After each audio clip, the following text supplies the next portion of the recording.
좋아요, 구독! 오늘의 주제입니다.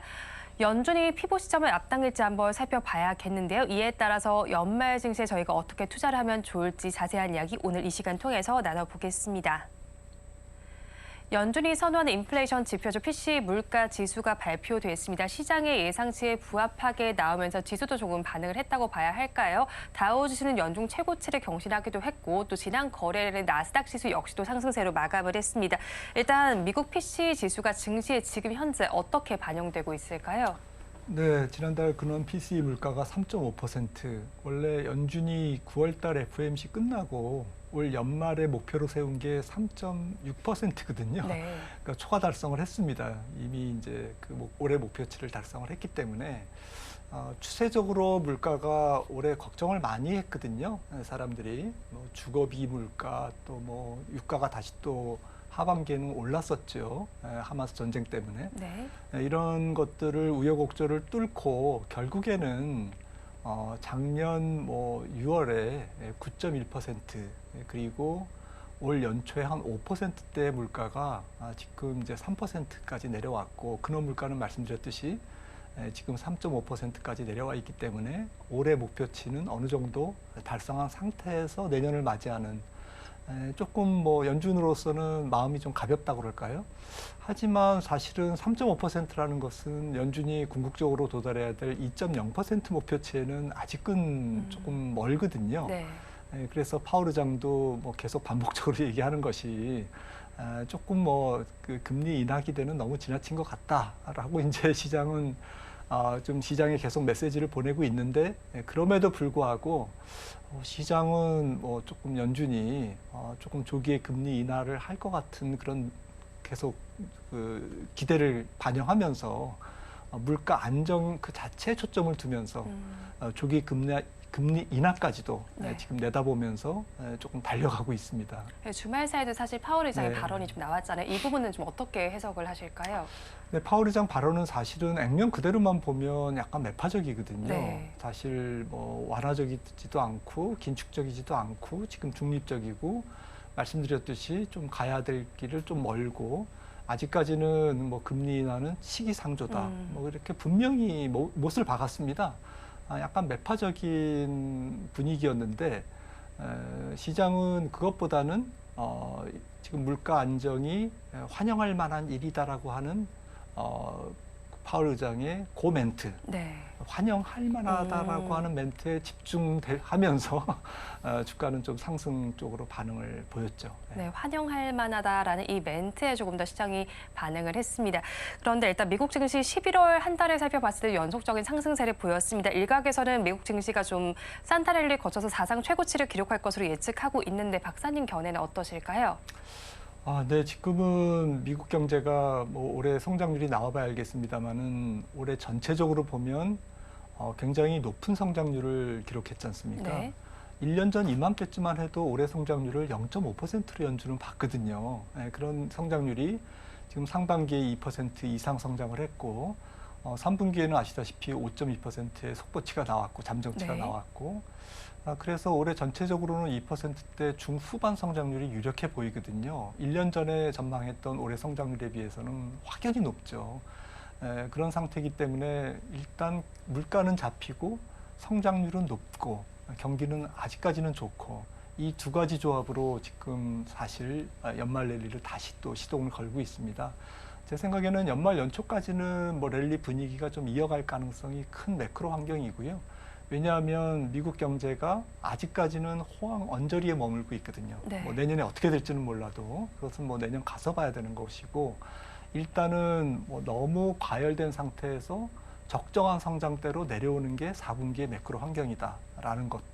하지만 물가와 금리는 지금 예정 스케줄대로 혹은 예정했던 것보다 우려했던 것보다 더 큰 폭으로 내려오고 있다. 이 두 가지 조합은 연말 연초까지는 랠리를 조금 지속시키기에 충분한 매크로 환경이라고 생각됩니다. 그래서 어느 정도까지는 연초 정도까지는 어느 정도의 조금 주가 랠리, 약간 기술적 반등 랠리를 좀 기대해봐도 되지 않을까 그런 생각을 하고 있습니다. 네, 그럼 최근에 발표됐던 미국의 3분기 GDP 잠정 체중 저희가 고점이다라고 생각을 하면 되는 걸까요? 네, 3분기 네. GDP가 고점이죠. 네. 그것보다 더 높기는 어려울 겁니다. 하지만 말씀드렸듯이 너무 지나치게 높은 경제 성장률, 너무 높은 뭐 여러 가지 뭐 경제 지표들에서 네. 적정한 수준의 경제 지표로 내려오면서 물가와 금리를 같이 동반해서 끌고 내려오는 매크로 환경이기 때문에 시장은 지금 경기가 지금 중립 수준이고 앞으로 지금 뭐 당장 4분기에 침체로 네. 가면 주가가 빠질 수밖에 없는데 그건 아니고 너무 과열된 상태에서 적정한 수준으로 내려오는데 원했던 물가와 금리는 지금 적정 수준으로 내려오고 있으니까 연준의 네. 목표치에 맞게 부합돼서 내려오고 있으니까 시장은 후자 쪽에 조금 더 포커스를 두면서 플레이를 하지 않을까 싶습니다. 시장은 조금 후자 쪽에 두고 플레이를 할 것이다라고 전망을 해주셨고요. 이렇게 뭐 여러 가지 거시 지표들, 매크로 변수들이 나오고 있는 상황 속에서 이제 금리에 대한 이야기도 계속해서 나오고 있습니다. CME 패드워치에 따르면요, 일단 시장에 참여하는 분들 중에서 좀 빠르게 보시는 분들의 경우에는 내년 3월에 금리 인하가 있을 것이다라고 예측을 하기도 하고요. 좀 전반적인 시각은 상반기가 아닐까고 예측이 되기도 합니다. 하지만 파월 의장의 발언은 조금 다르죠. 금리 인하 시점 예측 시기가 상조하고 필요하면 금리를 올릴 수도 있을 것이다라고 발언을 했습니다. 그렇다면 일단은 좀 불확실성이 높다라고 봐야 할 것 같은데 연준의 피봇 시점에 대해서 가장 유력한 시나리오는 어떤 거라고 보실까요? 네, 말씀 주셨듯이 파월 의장은 못을 박았죠. 시기상조라고 금리 네. 인하는 지금 뭐 얘기할 계제가 아니다라는 것을 분명히 했는데 시장의 생각은 조금 다른 것 같습니다. 현재 뭐 CME 패드워치 선물 시장에서는 3월 달에 일단 인상할 확률을 60% 가까이 보고 있고요. 그 이유는 사실은 3월까지 물가가 잡혀서 혹은 경기가 침체돼서 금리를 인하하는 것이 아니고 연준이 95년에서 97년에 걸쳤던 앨런 그리스펀 연준 당시 의장이 펼쳤던 경기 침체가 오기 전에 미리 금리를 내림으로써 경기 침체가 오지 않도록 하는 네. 소위 인슈어런스 컷이라고 그러거든요. 보험을 드는 거죠. 금리를 내림으로써 기준금리를 내림으로써 경기 침체가 오지 않도록 하는 연준의 적극적인 경기 부양적 완화 정책, 통화 완화 정책을 시장은 조금 기대하면서 3월 금리 인하의 가능성을 높게 지금 보고 있는 거고요.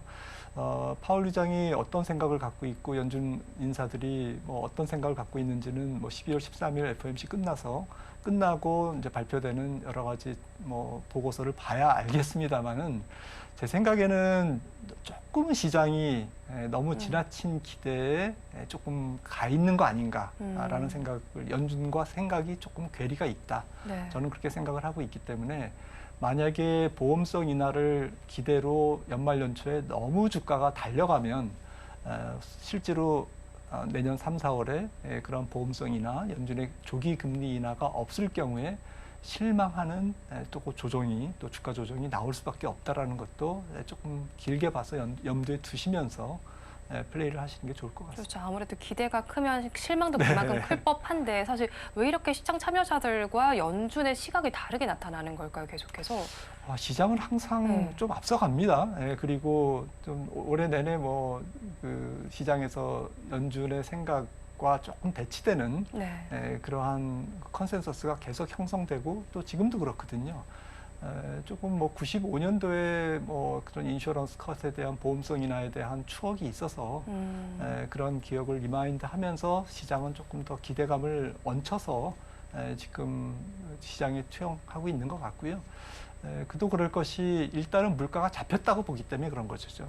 연준이 말로는 기대 인플레이션이나 여러 가지 시장이 조금 더 또 주가가 좀 폭등함으로써 또 인플레이션을 잡는데 역작용이 있을 것을 두려워하면서 굉장히 좀 방어적이고 그리고 약간 매파적인 그러한 말을 쏟아내고 있지만 최근에 연준 인사들이 크리스토퍼 월러 연준 뉴욕 연은 총재를 비롯해가지고 상당히 조금 매파적인 인사들이 비둘기적으로 바뀌었고 특히나 내년도에 투표권을 가지고 있는 연준 위원들이 올해 지난주에 조금 상당히 비둘기적인 금융 완화적인 발언을 쏟아냈거든요.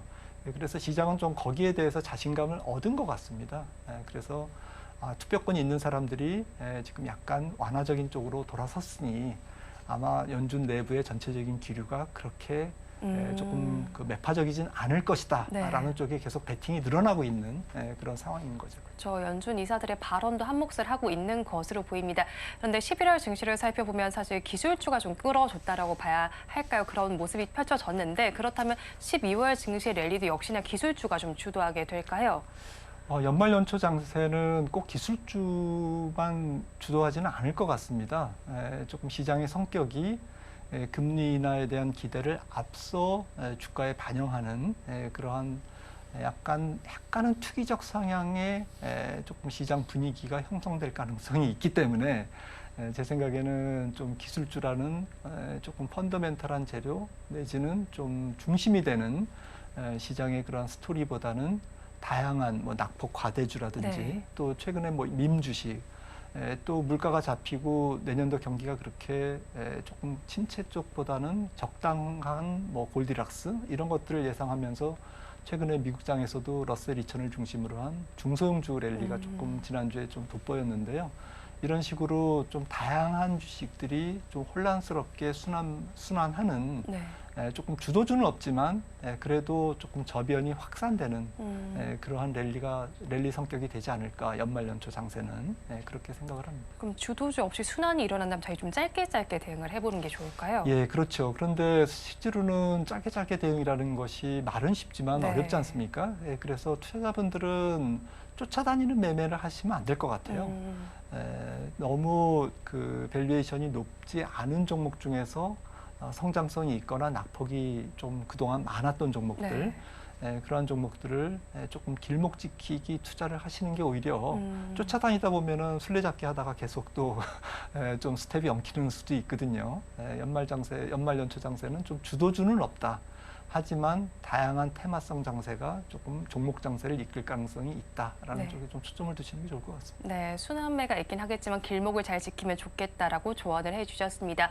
올해 장세를 살펴보면 매그니피센트 7 종목들이 좀 주가 상승을 이끌어 왔습니다. 하지만 엔비디아의 실적 발표 이후에 조금 분위기가 달라졌다고 좀 봐야겠죠. 그럼 이렇게 AI 시장의 좀 바로미터인 엔비디아의 주가 정체가 글로벌 반도체주 전반에도 영향을 미칠 것 같은데 이 부분에 대해서 저희가 어떻게 좀 체크를 해보면 좋을까요? 네, 뭐 엔비디아는 뭐 지금 약간 뭐 주춤한 상태고요. 네. 그러면서 새로운 스토리를 좀 기다리는 그러한 상황인 것 같습니다. 많이 올라 있기 때문에 좀 기술적으로 필요해서 조금 바통을 아직까지는 바로 이어받지는 못하는 그런 상황이라고 보셔야 될 것 같고요. 하지만 AI 테마가 사라지면 사실은 시장의 중심축이 없습니다. 네. 그래서 일단은 엔비디아가 빠지면 시장도 전체적으로 조금 쉬어간다라고 보시는 바로메타로 보시는 게 맞고요. 하지만 플레이를 할 때는 엔비디아 같은 너무 굵직한 올해 많이 올랐던 종목보다는 앞서 말씀드렸듯이 다양한 테마주들이 조금 그 공백을 메우는 그런 장세라는 것을 조금 염두에 두실 필요가 있고 무엇보다도 지금 내년도에 매크로가 좀 안 좋더라도 살짝 안 좋아지더라도 좀 반도체는 그동안 올해 2023년 감산 효과로 인해서 내년도에 조금 괜찮은 디램 가격을 형성할 가능성이 높다라는 컨센서스가 지금 우세하거든요.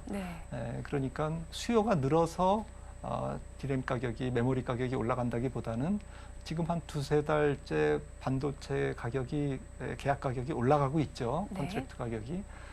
이것은 이제 감산 효과 때문에 그런 것이기 때문에 이런 부분은 상당히 시장의 안정감을 확보해 주는데 도움이 될 것 같습니다. 그래서 삼성전자, SK하이닉스가 밀리지 않으면서 살짝 지수를 견인을 하고 나머지 조금 중소형주들이 또 돌아가면서 그 공백을 메우는 그런 장세로 이해하시는 게 좋지 않을까. 전체적으로는 성장주라는 혹은 AI 계열의 혹은 HBM 계열 혹은 뭐 폭넓게는 혁신 성장주, 뭐 크던 작던 그런 종목들의 다양한 랠리에 조금 더 초점을 두시는 게 좋지 않을까 생각합니다. 가치주보다는 성장주가 조금 유리하지 않을까 싶습니다. 가치주보다는 성장주가 유리하겠다라고 정리를 해주셨고요. 그렇다면 11월 시장은 사실 우리 증시도 어느 정도 강력하게 반등을 이끌었다라고 봐야겠습니다. 그렇다면 12월에는 좀 관심을 가져봐야 될 요인들 어떤 것들이 있을까요? 네, 12월에는 뭐 일단 전체적으로는 미국 경제가 12월이 포함된 4분기 GDP가 어느 정도 좀 무너지지 않는 선에서 방어하느냐 이게 분명히 좀 중요할 것 같고요.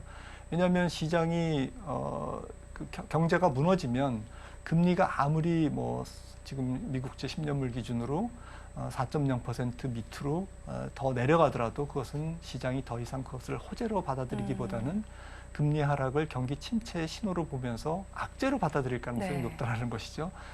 그래서 금리가 무조건 내려가는 게 지금 중요한 게 아니라 지금 연말 연초 장세에서는 경기 쪽에 조금 더 포커스가 맞춰지면서 미국 경제가 내년 상반기까지 연착륙할 건지 말 건지의 여부, 그 가능성을 조금 간보면서 시장이 내년도 상반기에는 미국 경제가 연착륙을 해라는 네. 것이 조금 더 확실해지면 시장 플레이가 조금 적극적이고 대범해질 수 있다라는 것이죠. 시세가 좀 괜찮을 가능성이 높기 때문에 경기 쪽에 초점을 두는 매매가 필요할 것 같습니다. 네, 일단은 경기 쪽에 초점을 두고 매매 전략을 짜보자라고 정리를 해주셨고요.